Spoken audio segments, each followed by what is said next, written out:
Some of my current research is looking at bridal identity.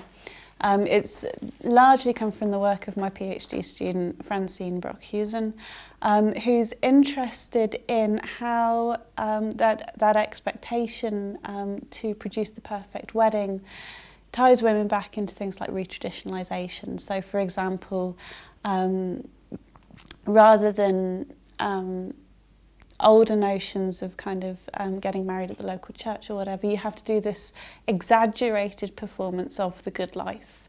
The fascinating thing about Francine's research is she's getting married herself.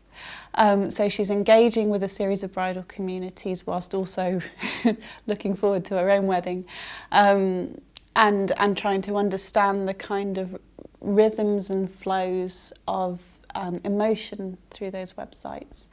In the paper that we recently co-authored, we're looking at a series of interviews that Francine collected with future brides or brides-to-be and people who'd had their wedding already, and how they understood things around the kind of bodily experience of wearing the dress for a long period of time, so the pain that you can experience in the wedding dress.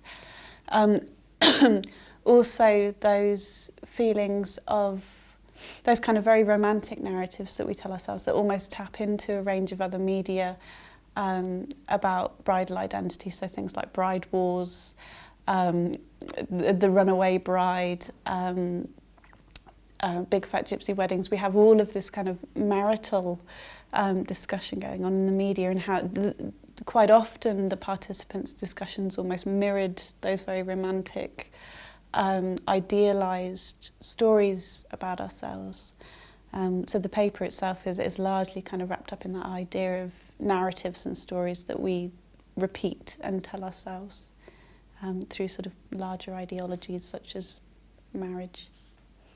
I think social media has, and of course there's some massively successful, very, very wonderful feminist activity taking place online at the minute, that has some real momentum right now, and that is raising really, really important questions about a few issues that are of feminist concern.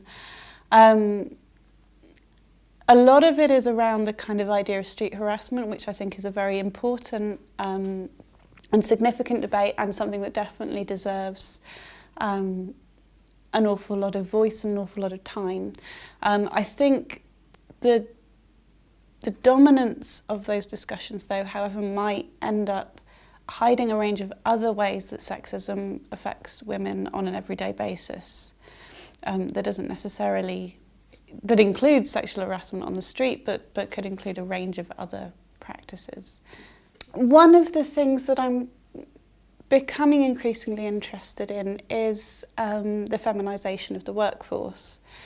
So, for example, it kind of fits in with this idea of women's visibility and women in public space.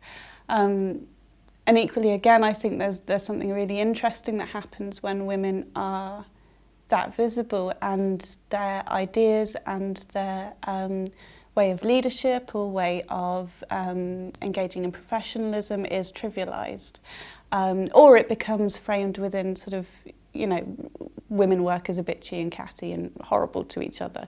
I think those are practices of sexism as well. I think those ideologies or those discourses sort of feed into the general denigration of women in society.